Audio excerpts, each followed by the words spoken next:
ආයුබෝවන් මේ ගතවන මොහොතේ පවා සමහර විට ඔබට හිතට වද දෙන ප්‍රශ්නයකින් පීඩාවෙන් ඉන්නවා වෙන්න පුළුවන්. පීඩාවෙන් ඉන්නවා කියලා කියන්නේ ඔබ මේ ප්‍රශ්නයට ෂණික විසඳුමක් බලාපොරොත්තුවෙන් වේගයෙන් නොඑක් පැත්තකට හිතනවා කියන එකයි. නමුත් ඔබට විසඳුම් සමහර විට ලැබෙන්නේ නැති වෙන්න පුළුවන්. ඒ නිසා ඔබ විශාල පීඩනයකටපත් වෙන්නත් පුළුවන්. ඒ නිසා මා යෝජනා කරන්නේ ප්‍රශ්නයක් ආවහම ඒ ප්‍රශ්නෙට විසඳුම හොයන්නට අපේ මනස හුඟක් දුරට නිහඬ කරගන්න. එහෙම නැත්නම් හුදකලා කරගන්න ඕන වෙනවා. ඉතින් නිහඬ කරගන්නවා කියලා කියන්නේ කවුරුත් නැති තැනක සද්දයක් බත්තයක් නැති තැනකට යනවා කියන එක නෙවෙයි. එහෙම ගියත් අපේ පස්සෙන් අපේ මනසේ තැම්පත් වෙලා තියෙන අදහස් ඇවිල්ලා විශාල මානසික ഘോഷාවක් ඇති වෙනවා. ඒක නොවේ. එහෙමනම් නිහඬතාවය කියන්නේ අන්න ඒ මානසික ഘോഷාව අඩු කරගත්ත අවස්ථාව.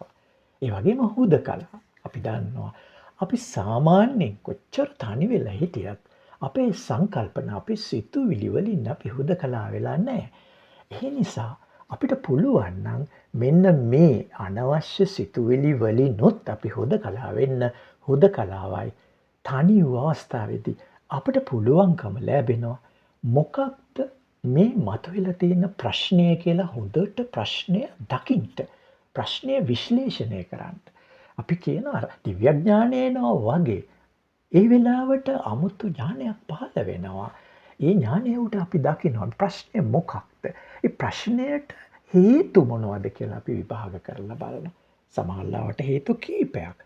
සමහරවිට අතීත හේතු. සමහරවිට මේ මොහොතේ අපිට වෙනස් කරන්න පුළුවන් හේතු. ඉතින් එහෙමනම් අපිට පුළුවන් මේ හේතු එකින් එක බැහැර කරලා විසඳුම් කරා යන්න සුදුසු හේතු අපිට ඇතුල් කරන්න. මෙන්න මෙහෙම ප්‍රශ්නයකට උත්තර හොයන්න නම් අපිට අනිවාර්යෙන්ම මේ නිහඬ හුදකලාවට මානසික තත්වයට එන්න වෙනවා. ඉතින් ඒ සඳහා අපි මේ වර්තමානය සඳහා අවතීර්ණ වෙන්න අවදිමත් වෙන්න අපේ හිත ශක්තිමත් කරගන්න ඕන පුහුණු කරගන්න ඕන. ඒ නිසා තමයි මගේ මේ වීඩියෝ මාලාවේ වරින් වර ඔබට සඳහන් කරේ සතිමත් වෙන්න මේ මොහොතට සිත අවතීර්ණ කරගන්න කියලා. දැන් ඔබ මේ සිටින මොහොතේ ඔබ වටපිටාවක් තිබෙනවා. ඔබ දකින දේ තිබෙනවා. ඔබට ඇහෙන දේ තිබෙනවා. ඔබට විඳින දැනෙන දේවල් තිබෙනවා. ඉතින් ඒවා තමයි අපට ඇත්තටම දැනෙන, හැඟෙන, ඇහෙන දේවල්. ඉතින් මේ කොටස තුල ඉන්නකොට ඔබට අතීතය ඔබට කෑ ගහලා කතා කරන්නේ නැහැ.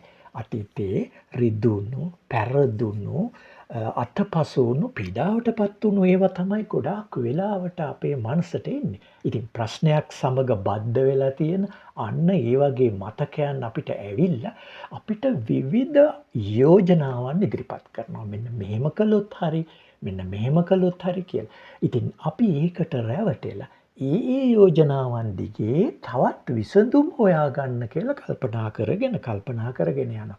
ඒත් අපිට විසඳුම හම්බ වෙන්නේ නැහැ. ඉතින් තව පැත්තකට යනවා. ඔන්න ඒකත් හරි නැති වෙනකොට තවත් පැත්තකට ගිහිල්ලා කල්පනා කරනවා. මෙන්න බලන්න අපි මුලාවටපත් වන හැටි. ඒ කිසිවක් අවශ්‍ය වන්නේ නැහැ.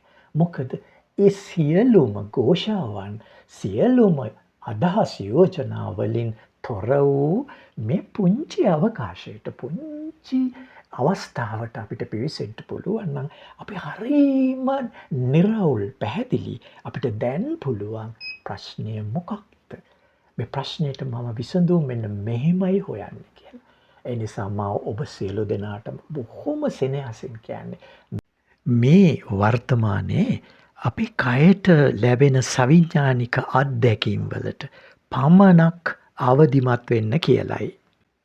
ඔබට මතුවේ ඇති ප්‍රශ්නය යම්කිසි පුද්ගලයෙක් සම්බන්ධව නම් ඒ තැනැත්තා මේ මොහොතේ ඒ තැනැත්තා පිළිබඳ මතකයන් මේ මොහොතේ බැහැර කරලා මනස හුදකලා කරගන්න. ඒ තැනැත්තා කළ කී දෑ ඒ තැනැත්තාගේ අතීත මතකයන් මොහොතක් හිතන්නේ නැතුව මනස නිහඬ කරව ගන්න. දැන් ප්‍රශ්නය දෙස හොඳින් බලන්න.